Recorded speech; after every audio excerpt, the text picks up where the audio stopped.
Hello दोस्तों, नमस्ते, राधे राधे। आप सबको प्रणाम। एक विवाह गीत सुना रहे हैं। रोई रोई बेटी हो बाबा से पूछे, अरे कैसन रीतरी वाजरे ललनवा, अरे कैसन रीतरी वाजरे ललनवा, अरे बसवा की कोठिया में दुई रे करी लिया, अरे एक ही मिली एक आम रे ललनवा, अरे एक ही मिली एक आम रे ललनवा, माया के गोदिया में दुई रे बलकवा, अरे दुई रे बलकवा, अरे एक बहिनी एक भाई रे ललनवा, अरे एक बहिनी एक भाई रे ललनवा, बाबा हमार तू बेटी के बियह हो, बेटी के बियह, भैया महलिया में ठाढ़ रे ललनवा,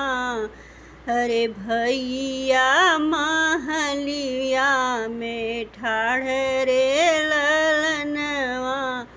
हम के त भेज पापा दुरिया के देसवा,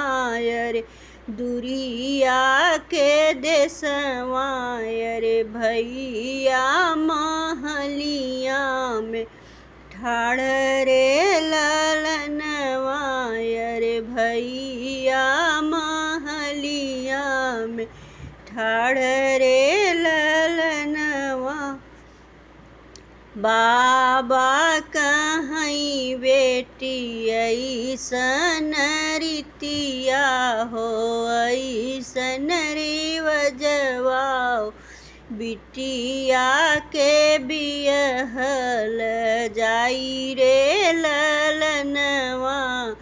अरे बिटिया के दूरी देसी बिहई रे ललनवा, औ बैया के महला में रहई रे ललनवा, अरे भैया तरहई मोरे पास रे ललनवा, रोई रोई बेटी हो पूछे अपने बाबा से, पूछे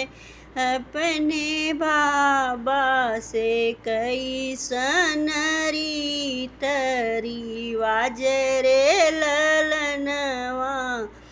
अरे कैसन रीतरी वाजरे ललनवा, बेटी के बिहल बेटी बहुत जरूरी होई है, बाटरीत रिवाज रे ललनवा, अरे है बाटरीत रिवाज।